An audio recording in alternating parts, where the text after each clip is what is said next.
Hello বন্ধুরা, sports express বাংলাতে সবাইকে স্বাগত।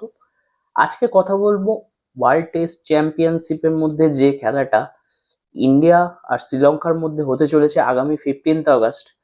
তো ইন্ডিয়ার এখানে অ্যাওয়ে আর শ্রীলঙ্কার হোম গ্রাউন্ড। তো তার টিম ঘোষণা করে দিয়েছে অলরেডি, আমি লিস্ট দিয়ে দিয়েছি, আপনারা দেখতে পাচ্ছেন।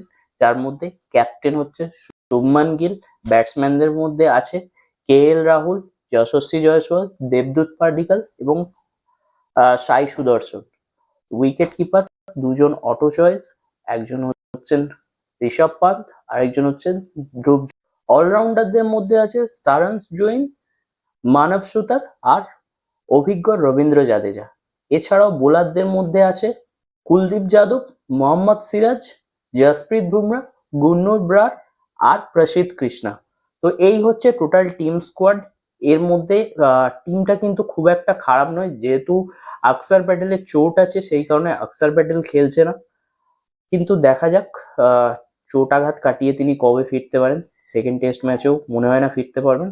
আর অন্যান্য প্লেয়ার যারা খেলতে পারছে না চোট আঘাতের কারণে, অলরাউন্ডার্সরাই বেশিরভাগ চোট আঘাতের মধ্যে আছে, যেমন আহ, নীতিশ কুমার রেড্ডি।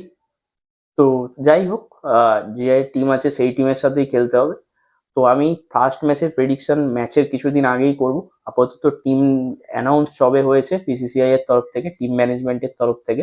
তো টিমটা আপনাদের কেমন লেগেছে অবশ্যই কমেন্ট করে জানান। আর এরকমই ভিডিও পেতে চ্যানেলটা অবশ্যই সাবস্ক্রাইব করুন, ফেসবুক থেকে দেখলে অবশ্যই ফলো করুন।